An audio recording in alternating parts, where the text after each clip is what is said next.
Hey, salut mes petites ficages, j'espère que vous allez bien. Alors aujourd'hui dans la série de vidéos fait à la maison pour pas cher, caméra à l'épaule, ou plutôt téléphone à la main, je vous propose de venir visiter avec nous en touriste Beppu et ses enfers.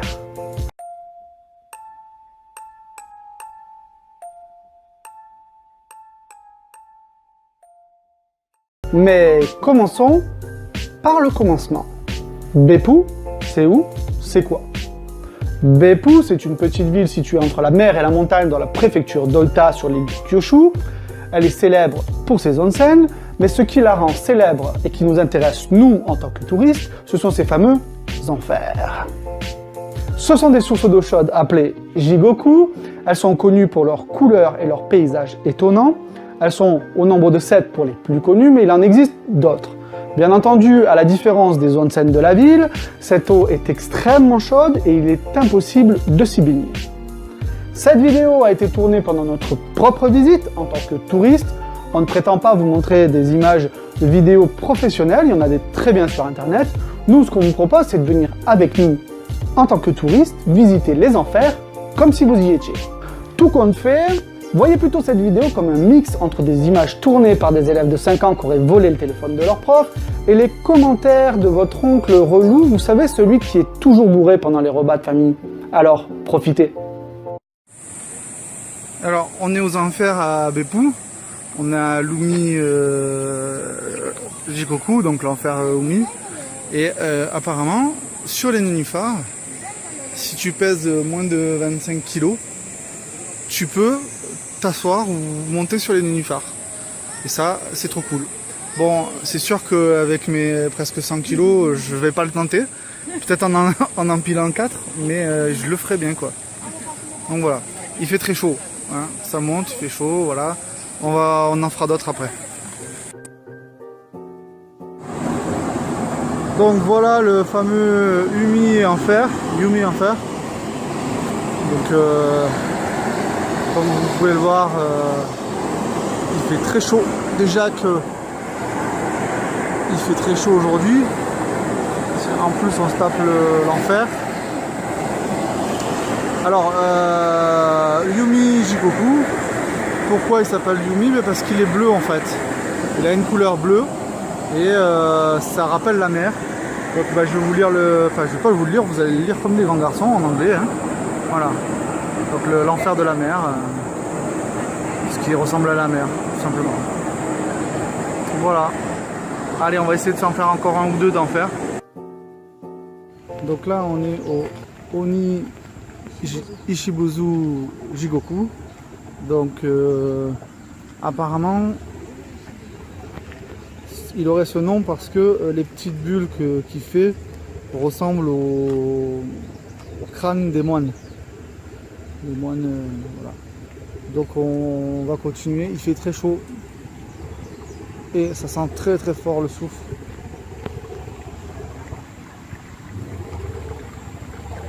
Donc voilà. Je pense que c'est pour les pieds, on peut mettre ses pieds dedans pour les tremper. Ça implique qu'il faut rester au soleil et il fait très très chaud.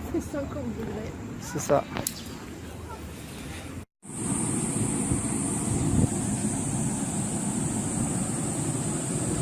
Donc c'est toujours le Oni Ishibuzu. Bozu, ouais, ça pue. Ouais. Ça sent l'œuf, hein, ça sent le soufre en fait.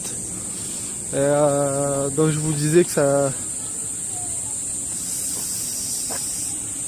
représente des. Enfin, il tire son nom du fait que ça représente une tête de moine, une tête rasée de moine bouddhiste, donc un bozu. Hein. Mais je trouve pas moi. Tu trouves toi? Je trouve pas non plus. On a très envie de mettre la main dedans. Hein, ça donne très envie de mettre la main dedans et de la ressortir. Mais c'est très très chaud. Hein, c'est pour ça que ça s'appelle des enfers en fait. C'est bouillant. Voilà. Donc c'est assez sympa. Comme tous les autres enfers, l'entrée est à 400 yens par personne. Sauf si vous prenez le pass. Il y a combien, 7 ou 9 enfers, je sais plus. 7 enfers. Voilà. 7 enfers, il y a 7 enfers. Les 7 enfers sont à 2000 yens. C'est un pass, d'accord. Ils sont assez éloignés les uns des autres. Alors il y en a qui sont très proches comme celui-là là, et puis le Yumi Jikoku. Jikoku qui veut dire certainement enfer, je suis pas sûr mais il me semble que ça veut dire enfer. Okay. Voilà. Et donc du coup vous pouvez en faire plusieurs d'un seul coup. C'est vrai que si vous descendez à la gare de Beppu, il faut 20 minutes de bus pour arriver jusqu'ici, c'est assez loin, n'essayez même pas à pied, c'est même pas la peine.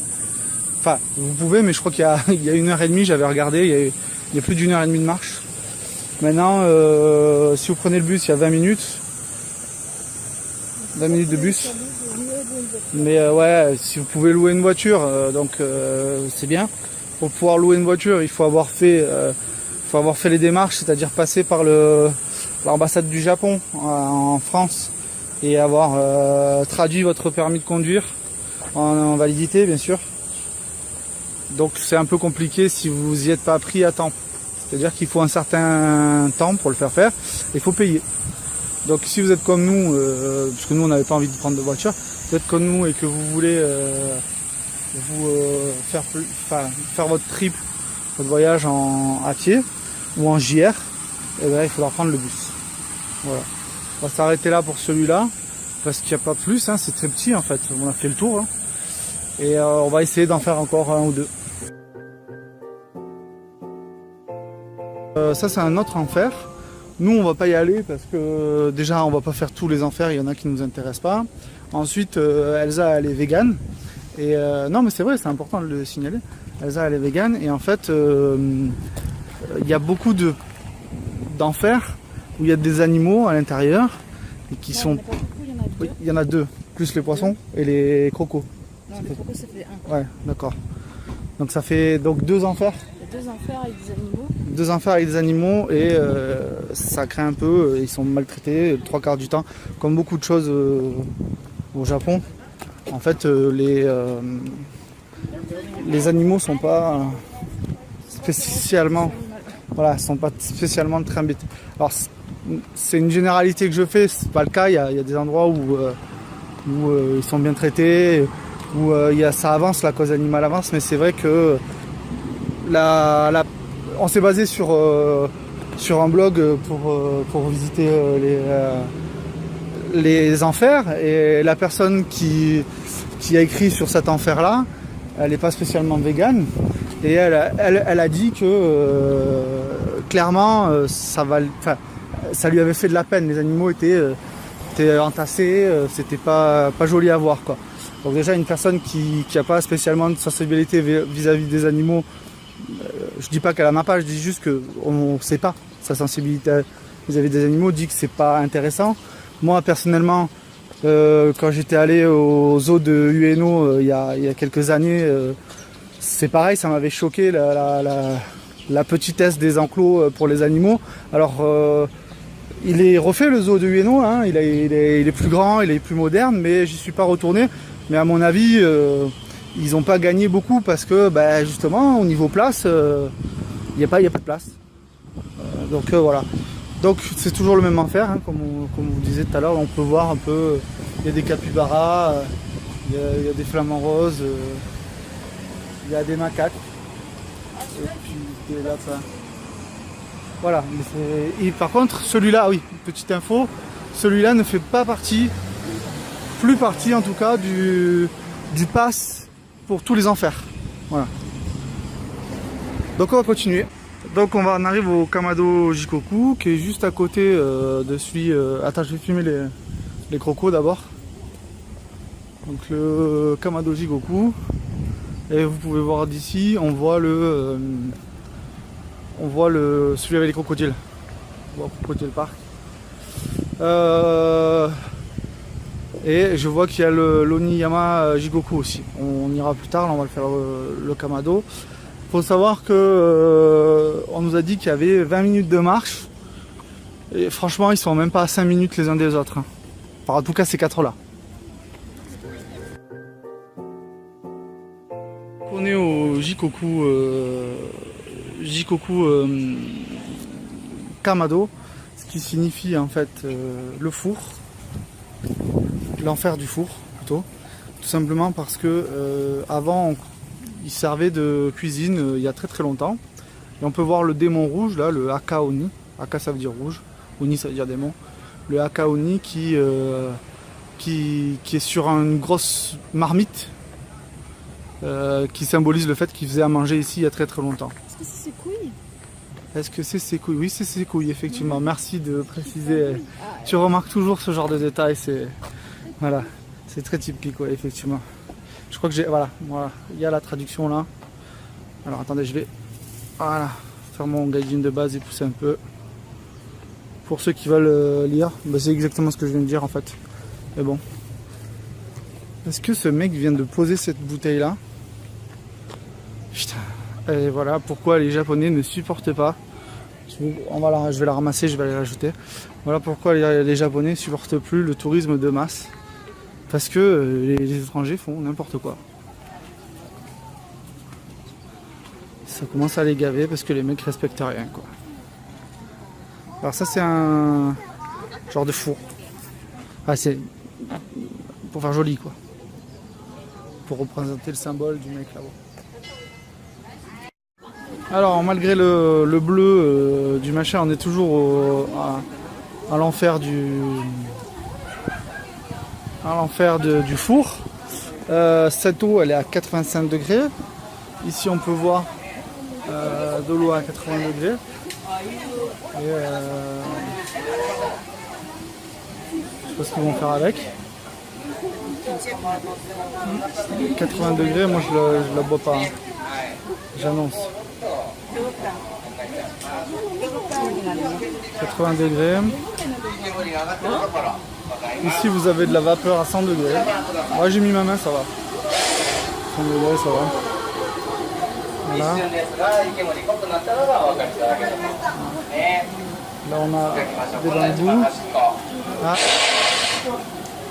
Ah sympa. Sympa, sympa.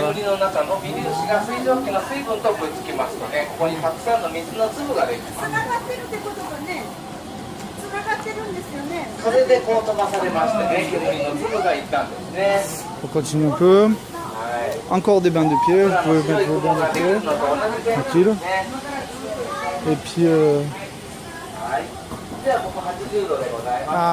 celui-là il fait pas rire. Ah dommage, on n'a pas vu le... Voilà. Celui-là il pique, hein. Apparemment il est à plus de 100 degrés. Oh, putain, ça donne envie de se baigner. Hein.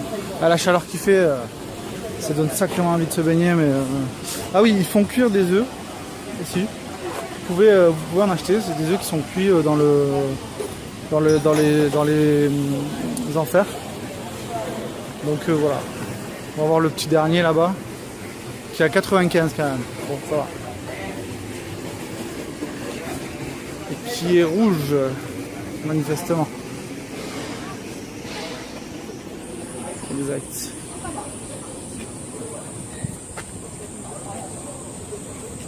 Et je vous confirme qu'il fait chaud à côté, quoi.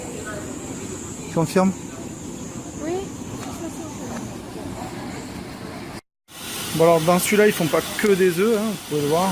Il y a aussi du maïs, il cuit du maïs, il cuit des œufs, il cuit plein de choses, donc vous pouvez les goûter et puis vous venez les manger ici tranquillou et jeter vos saletés dans le bac là. Bon.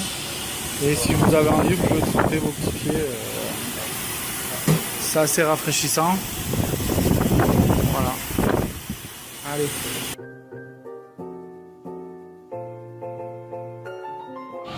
Donc là c'est l'enfer au croco. On peut voir il y a un petit croco.